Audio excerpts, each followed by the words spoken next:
Box. Good girl.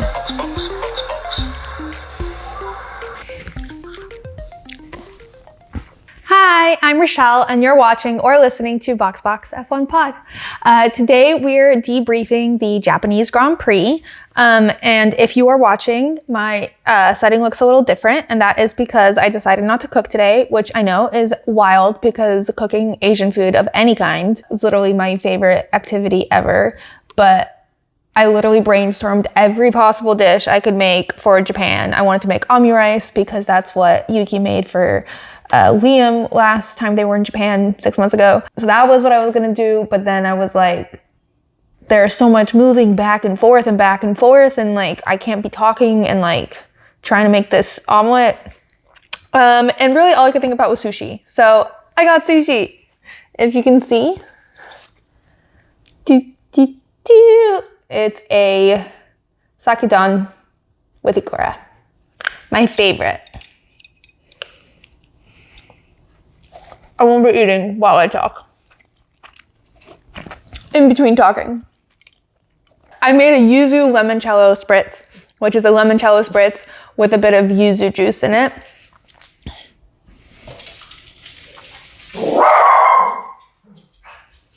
Bye. And that is because to me that represents everything that Yuki is. We got the yuzu for the Japan, we've got the limoncello for the Italy, and it's just him in a drink, and it's bubbly and light and perfect, just like Yuki.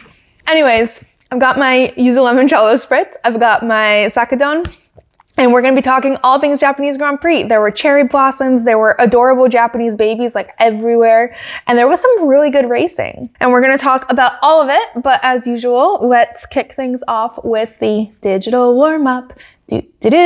Lap 1 F1 news.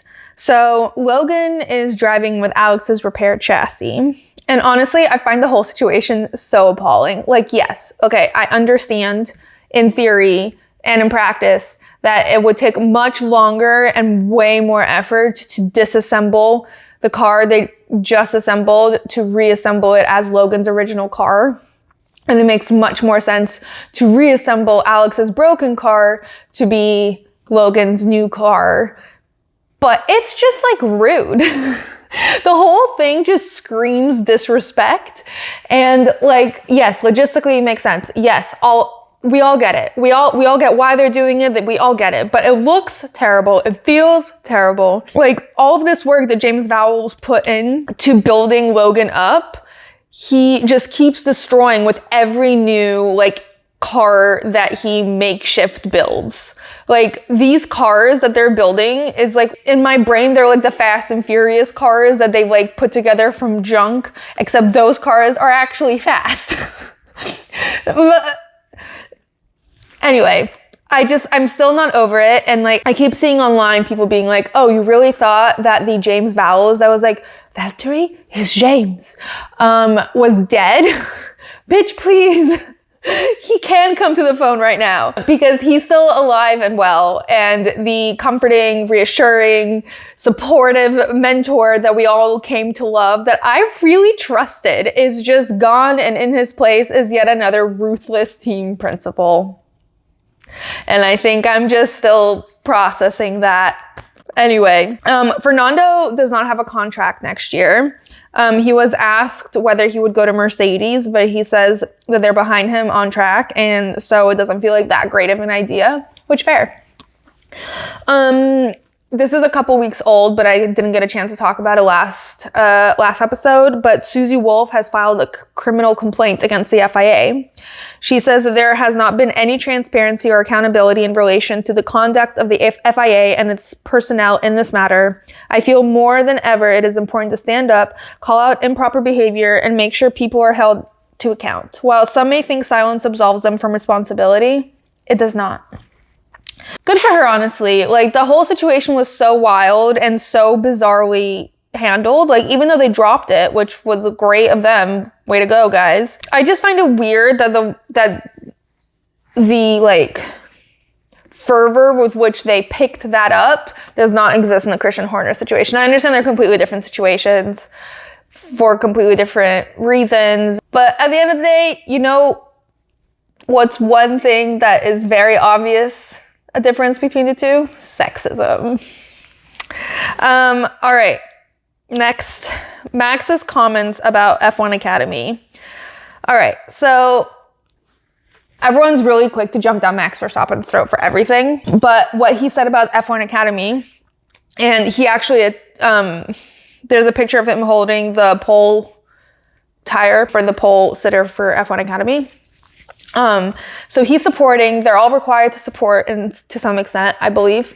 But what he said about it was, it's good that F1 now pays extra attention to women in motorsport with the F1 Academy. Although I have doubts about how they approach it. The cars they drive are way too slow. If you ever want to get them into F1, it really has to go to a higher level. What do we actually help them with? There is no next step for them now. And like, honestly, I think he made a very valid point. If F1 Academy is being set up with much poorer equipment in a sport where the tools you use are almost of equal importance as the skills of those who like use them, like, this might be niche, but in Ice Princess, do you guys remember that? Where she tried to sabotage her performance by giving her brand new ice skates when it takes like weeks to break in new ice skates, and she was completely bloodied up, and it was like a whole thing. Those were ice skates. This is like a $1 million vehicle, and like it's just so important to the performance of a driver and to their success. And if they're being set up to have cars that are worse than F4 cars, then like how are we being marketed that the next step is F1? Surely they should somehow feed into the feeder system. Are they supposed to be equivalent to F2? Are they F5? Like, how are they fitting in? Like, Max is right. Like, what is the next step for them? Let's say one of them wins and is like the best of the best. Where does she go next? F4? F2? F1? If they're not prepared with the proper equipment, how can we even think that they would succeed in the next step? They need to be trained in the correct equipment, you know? So I love the way Max supports things. It's very calm, it's very chill, laid back, and just like a matter of fact. Like, yes, it's great that we have women in motorsport. Shouldn't we actually be helping them? You know, like, attention is great, opportunity is great. There's more to it. Lap 2, off-duty F1. So in Japan, Yuki attended the Formula E race last weekend and reunites with Nyck De Vries. It was a very wholesome moment. They looked thrilled to see each other. There was a whole clip of it. They hugged. Nick started gesturing to his chin, and I feel like he was trying to point out that Yuki grew some facial hair. I don't know. It was very cute. Like, Yuki is really like rolling through teammates, and I just loved to see this moment because the way Drive to Survive portrayed their friendship was that like Nick hated Yuki and that wanted him to die. and he was like, I'm the best. Yuki doesn't even compare. Like, why are we even in the same league? Same with Liam. And they're all friends with Yuki because and Daniel too, like, I feel like maybe tensions were high at the beginning of the year, but like, how do you dislike Yuki Tsunoda? So he swore at you on track. Get over it. I think he said in an interview that the hardest thing he's ever done is to not swear. He's like, it's a part of my soul. People express their anger very differently. Today I got annoyed at work and I did a lap around my living room. Yuki can't do a lap. As a quick side note, in the post-race press conference, they all got asked what they think of Formula E, and Max says that he thinks it's really cool and he has a lot of friends in it, so he keeps track of it. But even though he thinks it's very cool to see a track in the city, he was like, there was like a proper jump. It was like the road like literally ramped up, so all the cars would literally jump up in the air and land. And he goes, I don't know who signed off on that. They clearly were drunk. And all of them, Carlos and Checo, were both saying that like they're really happy that Formula E exists because it gives a lot of talented drivers beyond 20 people the opportunity to race and compete at a very high level. Maybe it's just because I only know Nick, but it felt like they were all talking about Nick because I know Max is friends with him. So it feels like they were talking about Nick, but they probably have other friends. But there was quite a bit of Japan content. Lewis went to Universal Studios with his friends and dressed up as Toad, like from Mario Kart. It was actually one of my favorite outfits of him, which I know sounds stupid, but like it's a very It was very on brand for Japan. I really liked it. Like it wasn't just like the head. He wasn't like dressed like in a Halloween, like a Party City Toad costume. It was like designer. It was cool. There was a lot of cherry blossom content. Everyone just staring off into the distance of the cherry blossoms. And this makes me laugh when I think about it. But like the first time I saw, Charles posted a picture of him staring up at the cherry blossoms. And I stared at the picture for like a full 30 seconds and was like, Charles came to UW to look at the cherry blossoms? Why is he here? And if you don't know, UW is University of Washington in Seattle, and they have a lot of cherry blossoms, and everyone always comes down to see the cherry blossoms every season. Obviously, Japan, number one destination for cherry blossoms, followed closely by UW. But literally my first thought was, Charles is in Seattle? And like my brain was not processing. I'm like, do I go to Seattle now? I just didn't know what to do. Also, this didn't really happen in Japan, but I heard about it while they're in Japan, so we're putting it in this section. But George, during the media day, George was asked if he had a chance to talk to Fernando since their incident in Melbourne. And George was like, you're actually not gonna believe it, but we saw each other at home purely coincidentally at a coffee shop. We just bumped into each other. And Max immediately interrupts. He has like zero filter for his like, what's the word? What do people say? For his unhinged thoughts? No, it's not unhinged. For his whatever. Max just fully interrupts without like missing a beat, goes, did you brake test him there? And George doesn't want to laugh. Like, I don't think George wants to. So he looks like he doesn't want to socialize with Max, but he found it so amusing that he just started giggling. He's like he had like the annoyed face, but he couldn't help but laugh. And I love every time Max does a funny. When I was at uni, I had a housemate. Her name was Grace. And every time someone said something funny or made a joke, she'd cackle. She was hard to make laugh, honestly, but she would cackle and she would go, oh, Rochelle made a funny, but in a very heavy northern accent. So it was like Rochelle made a funny. That was so bad. So every time Max makes a funny, he literally like pauses, and then when people start laughing, he like whips around like, yeah, that was pretty good, right, guys? All right. Anyway, I just think it's hilarious how this whole thing unfolded, that they just accidentally ran into each other at a coffee shop. And imagine just being at that coffee shop. Imagine you're just sitting there and you just watch George and Fernando interact for the first time since Melbourne. What a moment. Also, where is this coffee shop? Are their factories closed? Were they in London? Imagine if they were in London and they ran into each other at the same coffee shop. That's bonkers. I have to imagine it was in the suburbs somewhere. I forgot what city they're all in. All right. Next section is just called Chronically Online because I'm chronically online. And this is all stuff from online. So Charles Leclerc is opening an ice cream shop in Milan. I saw an Instagram for it the other day. And it was like weird marketing that they did for it. And I wanted to talk about it. But I forgot to save the link. So I went to go and try and find it.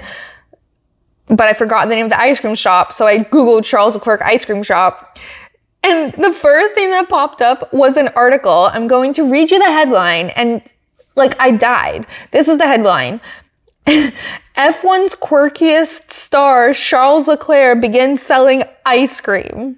I'm sorry, quirkiest star? Of all the adjectives on this planet, you went with quirkiest for Charles. Charles is like the least quirky person, and there are about 1,000 other adjectives that you would use to describe him that isn't quirky. You know who's quirky? Valtteri is quirky. Charles is not quirky. The headline killed me. Anyway, the ice cream shop is called Lec, L-E-C, which I guess it's cute because it's like his name and it's kind of sounds like lick, like you lick ice cream. Lick. Leclerc. Maybe it's Leclerc. Yeah, lick. I don't know. I think that was the goal. Anyway, there's nothing inherently wrong with their marketing except like the second post is like like a circle of ice cream swirling like in a tub, and then you swipe, and the next slide says, what ice that? I think they're trying to say, what is that? And this might be a classic case of language barriers coming up, because ice and is don't sound the same. Maybe in the accent of the person that designed this it does, but it's kind of weird. Anyway, I should ask my mom to say what ice that, and see if it sounds the same. Maybe it does. Anyway, I'm very excited that Charles is opening his own ice cream shop, and I say that as if I'm in Milan like every other weekend and can just pop in. I cannot. Okay, so the next thing that happened online was, this didn't happen online, so I'll preface with what happened offline. Esteban and Oscar went and did the racing with the like a little motored cars, you know, and they did like a whole segment for it. I don't know who it was for, but like they did it, and then it all got posted online, and Alpine posted it. And on the post, Oscar commented, "Alpine had my permission for this post," which is a callback to when he was a reserve driver for Alpine. They announced that he was going to be replacing Pierre Gasly, and he was like, what the fuck? Alpine, without my permission or consent, has posted whatever his famous tweet was that like the tweet heard round the world. He was basically referencing that, and I thought that was incredible. Again, Oscar's hilarity is reaffirmed in tweets and Instagram comments, and he's just peak comedy. I love Oscar. All right, so the final thing I want to talk about, which was literally one of my favorite things on the entire planet, like top wholesome moments in all my time doing F1, 3 years, 2 years, 1 year, 3 years. So Alex Albon's grandmother saw Lando Norris at the airport and started shouting at him that she's Alex's grandma and can they get a picture? So they got a picture. Alex shared the photo and the screenshot of the text message conversation and wrote, "Grandma has a new favorite driver, it seems." But the exchange is like, the grandmother sends the picture and goes, "Look who I met at Narita Airport. I just called him and I said, I am Alex's grandmom. Achieved one of my dreams." And then she wrote, "Let Alex know so Lando won't think an old lady just made a claim to take a photo with him." I'm obsessed that like her immediate thought was like, what if he didn't believe me? I need him to know that I am, in fact, Alex Albon's grandmother. I really want to know if Lando just assumed that this lady was telling the truth, or if he thought that it was such a hilarious, unexpected lie that he was like, yeah, I'll take a picture with you. Either way, 10 out of 10 exchange. Again, this shows the gap in the media and the journalism that exists at the paddock, that this was never a follow-up question. Why did no one ask Lando or Alex about this? Or maybe they didn't, I missed it. But I feel like they didn't because they're all stuffy. All right, moving on, lap 3, trackside at Suzuka. So Oscar turned 23 because he's a literal baby. I loved his post on his grid because it was just a montage of all his cake over the years, and there have been many years, 23. And it reminded me of like back when we had a segment where we rated F1 birthday cakes. This one was a Michael Jordan's basketball jersey because it's 23 and then Oscar is 23, get it? And he said it was better than his clown cake, which was when he was like 1. But again, there's so, like, if you remember in the days of old, one of my biggest like gripes with team cakes is when there is just pure fondant and like they go like OTT on like the decoration. And like, I just can't tell if the cake is going to taste good, you know? Like there's a fine middle between making a good tasting cake and making it pretty. And I feel like sometimes they struggle to find the balance between the two. Like if you're going to go with beautiful, like the decorations need to be personalized. But you can't be too personalized, and it can't just be like vague. I don't know. If you're going fondant, it needs to be specific. But if you're going like a homemade cake, it still needs to be pretty. It can't just be like a half risen sponge cake. I don't know. You know what I mean? Like, you need to have a bit of both. Anyway, happy birthday, Oscar. You have so much life left to live. All right. So a big thing to talk about in Japan are the fans. Their costumes and the way they dress up is insane every year. They're so detailed and specific, and their hats, the hats were crazy. Anyway, so during the Media Day press conference, Yuki was asked if he got any good gifts this year, and he said he saw a figurine of himself, and he was like, I saw a really, really mini me with a helmet. And then Max interrupts and he goes, are you sure it wasn't just you? And Yuki goes, yeah. And then Carlos interrupts, he just looked in the mirror. And Yuki goes, yeah, I just looked in the mirror. It was just a great exchange. Everyone's just giggling because Yuki's so short. And I feel like Max and Carlos, again, are not George's favorite people, but he was sitting there giggling in his like giant white pants. They looked like karate pants, like what you wear to a karate class. Anyway, everyone giggled because Yuki is so short. It's a great joke every time, and they'll never stop making it. So there were a lot of adorable Japanese babies during the red flag and during the race. There was a zoom in on a baby that looked absolutely miserable. And he was wearing an I Love Yuki onesie, and I was literally just obsessed with him. I took so many pictures of his adorable, miserable face and the onesie, and he looked like he wanted to be anywhere else, or he didn't want a red flag, or just none of it was sitting right with him. But he loves Yuki, and we all love Yuki. Although his parents might have been projecting.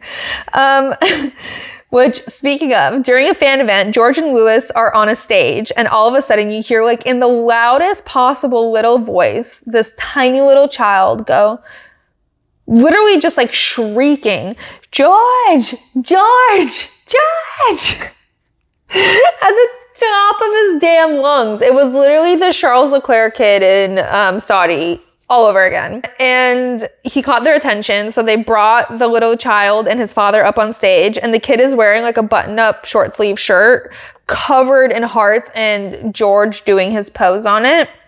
And George is like, should we do the pose? And the kid's father's like, yeah, you should do the pose. And then George and the kid do the pose, and George is like helping him get into formation. And in the picture, you see the kid's dad in the background, and he's just beaming. And then suddenly you clock his outfit, and his outfit is also like a short sleeve button up shirt with just George's face, like wearing headphones and staring off to the distance, plastered on every square footage of that shirt. It's so funny because you like suddenly start to realize that like loving George is like a family hobby. Like they all just sit around together and love George Russell, this like adorable little family in Japan. It's just so funny to me. Like, who would have thought that's where they'd be? I imagine George Russell fans to be like in Oxfordshire, not Suzuka. Anyway, so I saw there's a video of the entire exchange. It's in the show notes.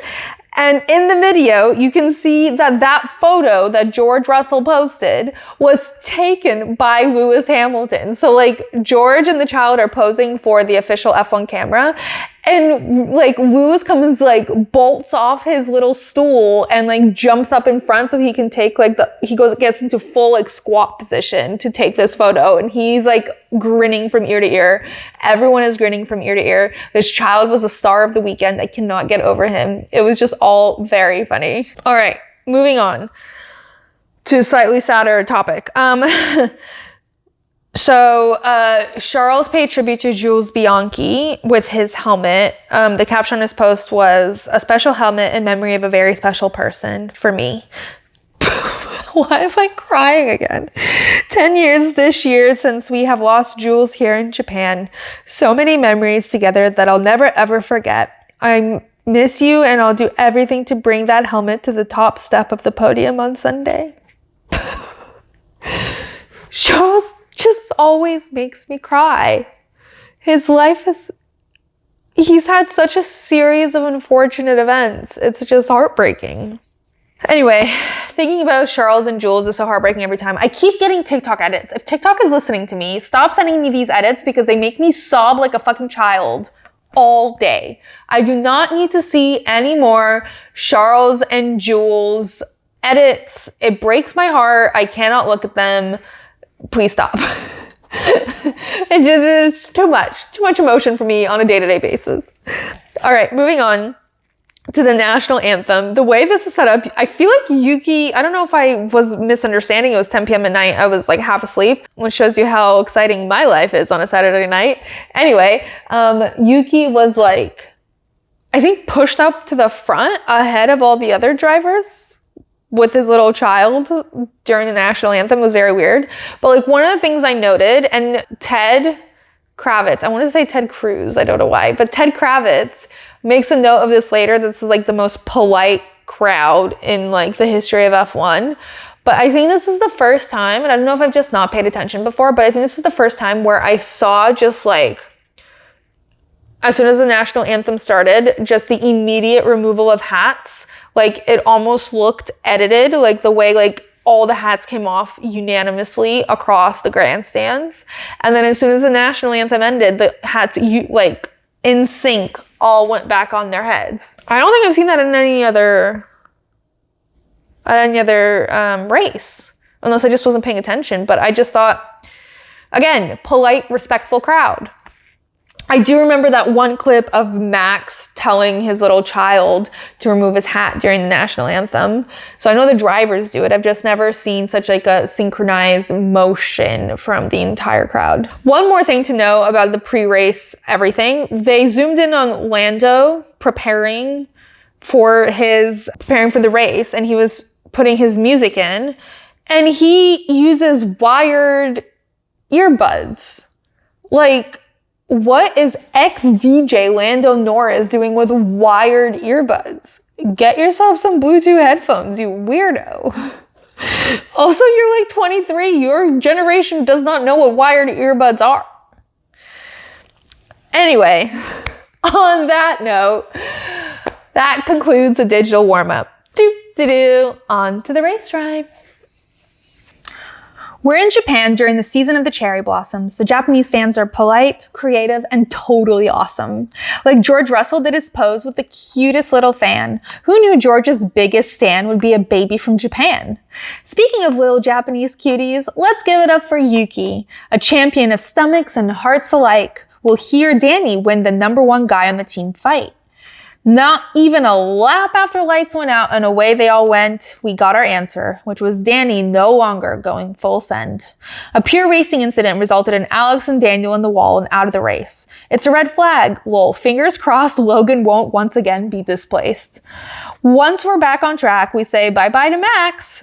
Oh, by the way, there's one more thing that's making this race a lot less duller. The weather is unexpectedly toasty, which makes this strategy technicolor.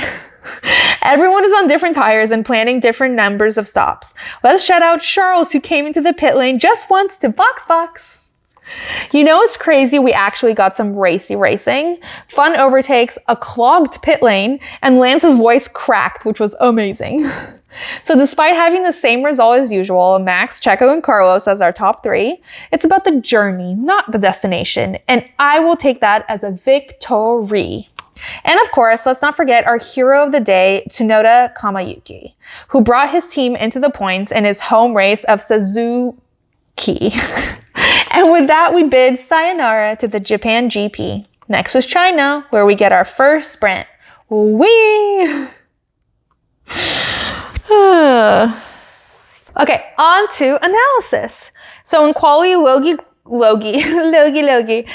crashed the car in FP1, which they couldn't repair in time for FP3, because I think FP2 was missed, or maybe it was the other way around. One of the FPs was missed. So Logan didn't get to compete in the last one. The jokes that came out about him using Alex's car now were hilarious. Just like, honestly, Williams is never going to live this down. Ever. An exciting moment in quali is when Daniel finally performs relatively well and almost makes it into Q3, but then is knocked out by Yuki. Lando also has casually performed so well, not also because Daniel didn't, but Lando performed so well he got into P3. So way to go, Lando. He was like above third position at one point, and when he got knocked down to third, one of the commentators goes, "And Norris will be ruining that sector that was not as mighty as what he has managed before." It's just the most British sentence. It sounds almost weird in an American accent. Like the way they phrase their statements, very British.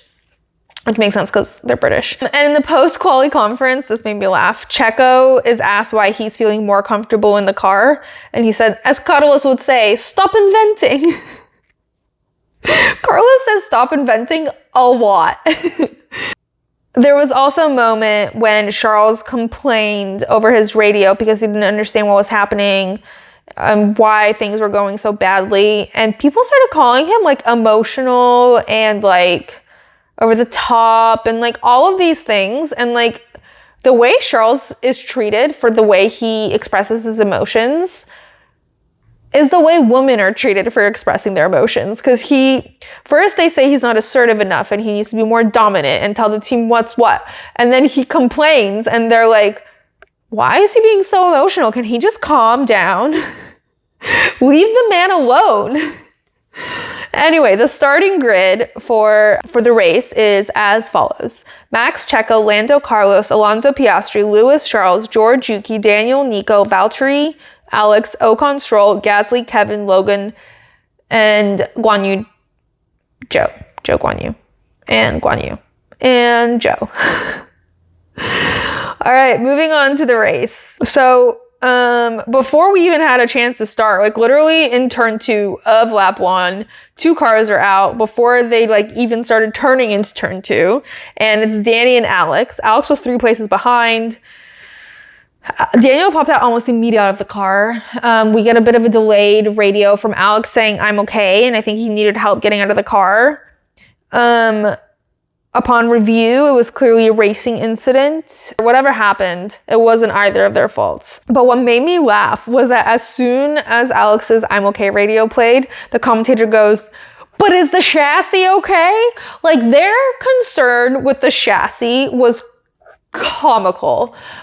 Like everyone needs to calm down. There was this massive crash 2 seconds ago. Let's worry about the chassis in 5 minutes. Okay? The bigger concern is the chassis okay? The bigger concern is, will Logan now get out of his car and give it to Alex? Lol, during the red flag, when they all, because a red flag came out for this situation. And the joke online was Logan better stay in his car this entire red flag, like just to be safe. And then they don't just pop Alex into his car.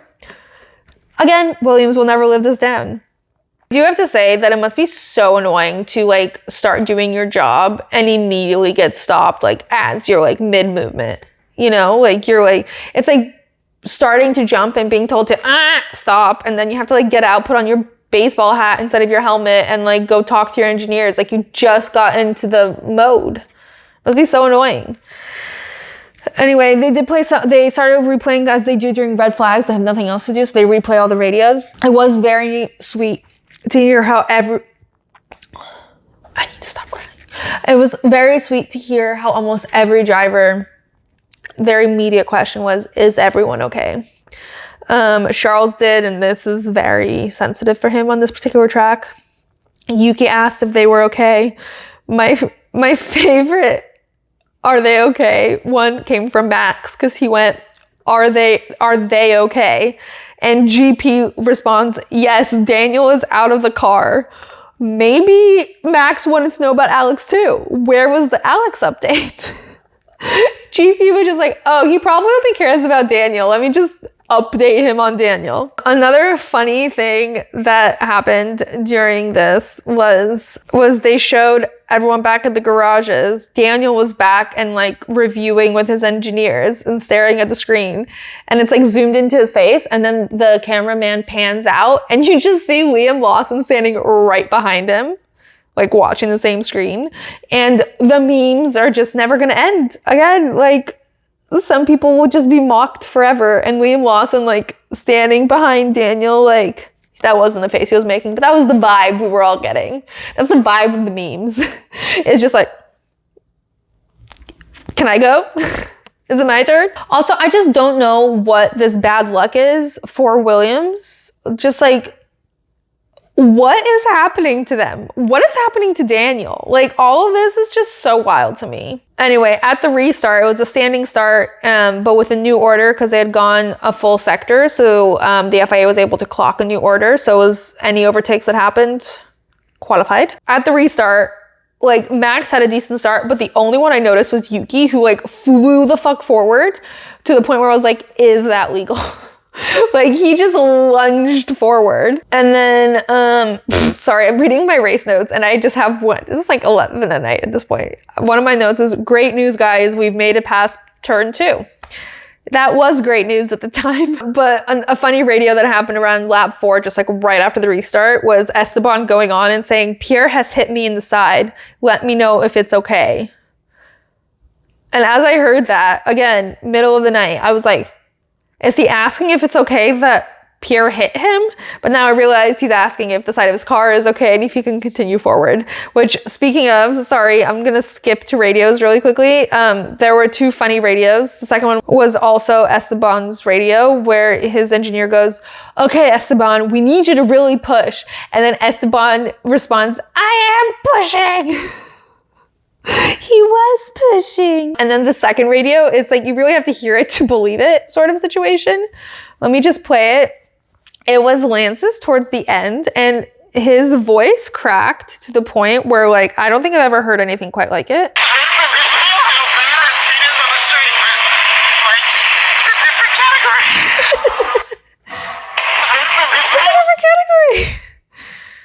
He was complaining that how different his car is on the straight, and from what I understood, the setup of his car was more for racing, and the setup of Fernando's car was more for qualifying, so he was much faster on the straights, and so I assume that's what he was complaining about. But that voice crack will ring in my head until the end of time. Speaking of voice crack, though, Lance showed up to. I know what he looked like now. This has been bothering me for like 3 days. Lance showed up, he's shaven, whatever the hell was on his face. His hair is like Carlos hair. And I just realized what he looks like. He looks like Prince Charming from Shrek, but darker. He's almost like Prince Charming meets human version of Shrek. That's what he was. Yeah, it's a swoopy hair. Anyway, about lap 15-ish, almost mid-race, I would say, Joe gets brought in for literally the longest pit stop of Kick Sauber's life. I don't know if that's true. I just said that. They have a lot of really long pit stops, but they ended up retiring the car because of gearbox issues. So poor, by the way, look at that. How did he even get that there? I've been like racking my brain to figure out what I ran into that would cause that. That's crazy. Anyway, Joe Guan Yu retired, and I just have fingers crossed that he does not have the same fate in China, because oh wow, what a moment to have a Chinese driver at our first race back in China in years. I'm so excited. I'm so excited for the food. I hope I don't get overwhelmed and not do anything like this week. I have some ideas. The problem is I never know when to stop. So like when I cook Chinese food, it looks like someone ransacked my home and destroyed it from the inside out. The food's delicious, but it's effort. Anyway, still brainstorming. If you have ideas for what I should make for the Chinese Grand Prix, tell me, because I'm just overwhelmed with ideas. Anyway, moving on. We had some amazing overtakes this race, which is crazy because the cars are too big to overtake, really, particularly at this track. So no one was really expecting overtakes. And yet, I thought it was really funny. Lando had a pretty good race despite only being able to finish P5. There was a moment where he was able to overtake Lewis around the outside, which was a great moment, but I thought it was really funny because he was chasing Lewis for a couple of laps, and it gave me flashbacks to when Oscar was chasing Lewis for like 55 laps. I think that was Oscar's most infuriating moment of his entire life. Oscar, by the way, also had a very stressful moment towards the end of the race because he was like chasing George down. George kept trying to overtake Oscar and it felt like it was up to the last lap. And at the very last lap, Oscar like backed out and let George overtake him. And everyone keeps joking it's because like, we all know what George is capable of in the last lap of a race, God forbid. And Oscar was just like not fucking with that today. I don't know if that's what happened, but I like that narrative. There were just like a lot of great overtakes. Carlos had a very bold overtake on Lewis, where they almost tapped and then he overtook him. Even Max was like, during the cooldown room. Checo had some great corner overtakes. He loves a corner overtake. He did it on Lewis, he did it on George. He was just having a great time. But then he was up ahead and having like a similar race to Max, but it was nice to see Checo eat. Nope, that's not the way you use that. It was nice to see Checo cook, not eat, cook. But my favorite all-time overtake of this race was Yuki overtaking Nico Hülkenberg. He literally got a standing ovation. But like, I feel like it was a standing ovation that like you see like, you know, like at a symphony where you just like a very polite standing ovation. That's what he got. I love the Japanese crowd so much. Okay, so big thing this race that we need to talk about. There's two things that were impacting the strategy. One, pit stops in Japan are not particularly straightforward because the brakes are quite cold and the pit lane is downhill. So there's a few things working against you. But despite all that, Kick Sauber actually had one good pit stop with Valtteri, which was a miracle for all of them involved. So people managed, obviously, there were some very fast pit stops. But my point is like the potential issues with a pit stop certainly put people at pause as to how many times they should pit. The second thing that was influencing strategy was that it was unexpectedly hot in Japan. So all the planned strategy has gone out the window. They have no idea really what's happening. It's basically as hot now in April as it is when they compete there in like September, which is crazy. But basically everyone was on different strategies. Some people were on a one stop, others on a two stop. The only person that successfully seemed to do a one stop was Charles, who I will talk about in a moment. There were other people who attempted a one stop. The Mercedes attempted a one stop and failed tragically at it. But yes, let's move on to Ferrari and Charles's performance. So Charles was put on a one stop strategy. Carlos was put on a two stop strategy. So there's a lot of Charles girlies on TikTok, and I don't know if it's just Charles girlies. I think it might be a lot of Charles fans who think that Carlos was favored by strategy during today's race. I don't think that's necessarily true. Both of them, Ferrari didn't fuck up strategy. Let's just say that. Also, Ferrari number 2 wasn't indecisive, which I know is a very difficult trait to overcome, so kudos to them. But like, they were very committed to the strategies they put in place. There was no 1 second, we were checking. They didn't check anything because they were committed. Charles was doing one strategy, Carlos was doing 2. And both of the drivers were committed to this as well. Also, both drivers were driving exceptionally well. Both drivers did amazing. No one was driving better or worse than the other. You can make arguments, one's probably faster than the other one's probably fast. That's because they're both driving very fast and very well. So like, you could make infinite arguments, well, like maybe if this and this and this. No, like I don't think anyone was favored. I think the biggest iffy moment was when Charles was told that his race is with Lando Norris and to not fight Carlos too hard. I don't think that made a difference for how Charles battled with Carlos. But I also think it's super weird that they said your battle is with Lando Norris, because Lando was not close enough for that to be Charles's battle. His battle was with Carlos, but I guess they also don't want to say your battle's with your teammate, so they said Lando. I don't know, it was very weird. But I do think it was inevitable that Carlos was going to overtake Charles. And that was just luck. I think that was just the way like things unfolded, you know? And like, this is the one thing I don't understand about Ferrari fans, and particularly fans of Charles and Carlos, that no one can seem to figure out how to be happy for them at the same time.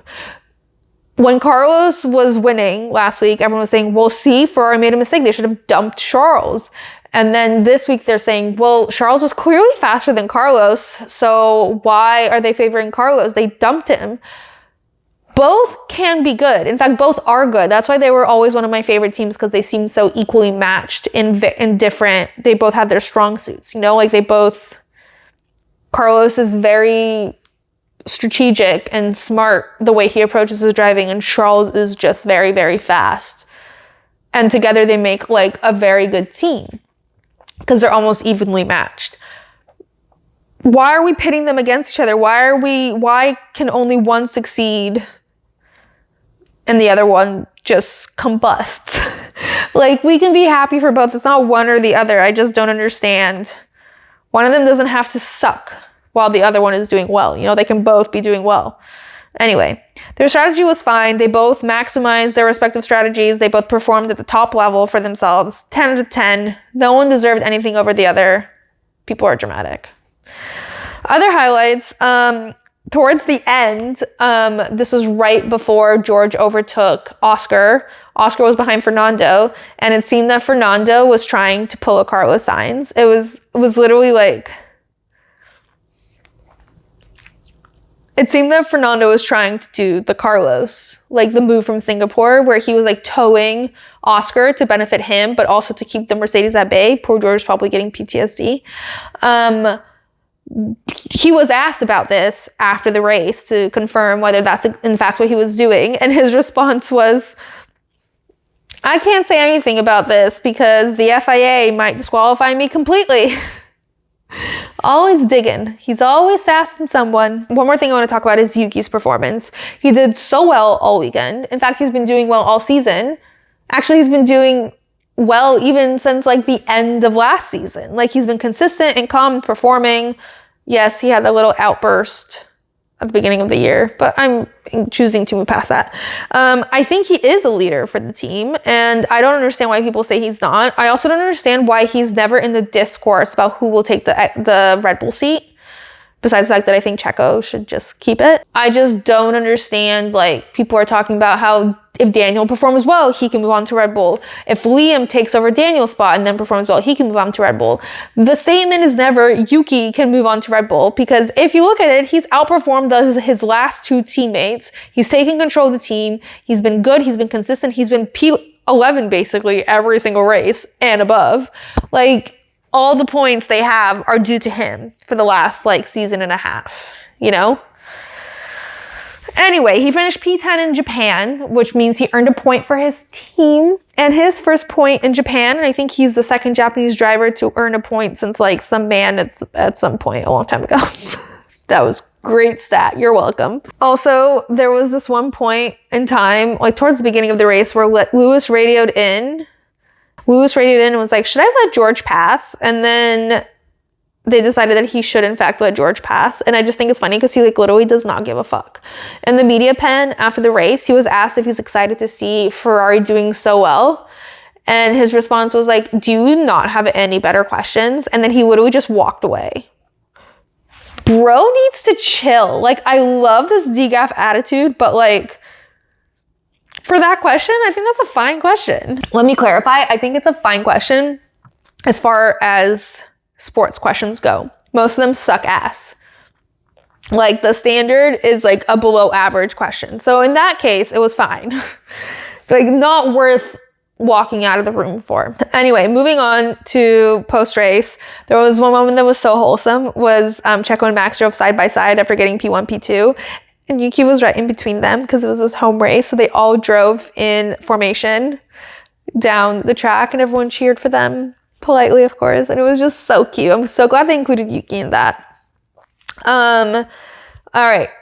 More wholesome baby moments. This time it's not a Japanese baby. Penelope was here as well. And everything about P and Max just warms my heart.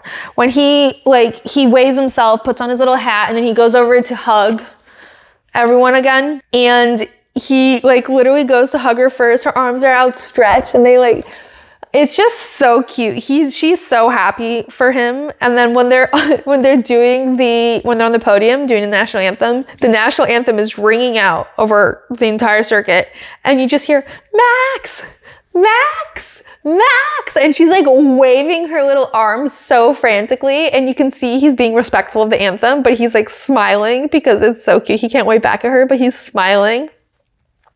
Love it. Also very cute at the end, in the media pen, he was asked, I think by a Dutch outlet, what it was like to have P here. And he was like, I'm so happy she got to see me win, because Kelly and I were worried she'd think she was bad luck. So I'm glad she saw me on the podium so that she didn't think she was bad luck. Also in the cool down room, one of my favorite things is that we're back to the Max Verstappen podcast. And like literally it was pure debrief, and it was incredible. When they were drinking their waters, Checo immediately stands there with his hands on his hips in the most dad pose ever. And the clip on the screen was, I think it was Charles doing the one stop, and he's talking to Carlos, and he's like, Charles did good today, huh? And Carlos is like, yup. And then they sit down. Carlos and Max sit down, but Checo remains standing, his hands still on his hips, and he's just like rocking back and forth, and he's like, yep, and just like commenting on the race. And I just loved that it was just pure debriefing in there. They discussed all the big moments, and it was just great. I love it when they do that. In the post-race press conference, Max was asked something about Toto, saying that no one's going to be able to catch him this season, and Max goes, wow, Toto's being like so nice to me, giggle hair flip. Toto's got him blushing, but he's right. Like, why? Toto's like really on a Max like loving streak. It's very weird. They got asked the most bizarre fucking question. This man who sounds like the guy who did the question for you. 20 years ago, someone said that the controls could be operated by a monkey. Therefore, story. So it was like a 20-minute long question, and Charles looked literally baffled. He was like, it was great. But anyway, the question was, Jules Bianchi died here. Do you ever have time to think how lucky you are not to be dead? That was a paraphrase, but that's essentially what this man asked. And Max goes, I'd rather not think about those things. And then he goes, yeah, it's dangerous, but I could also break my neck showering. Fair. Carlos says he doesn't like to think about danger. He did say that when he was biking the track walk, he always stops at the Jules corner for a few minutes to reflect and to remember Jules, which is also very sweet. And I think it's extra personal to him now because he's Charles's teammate. God, the Jules thing is so sad. Anyway, at the end, the same guy who asks if they think about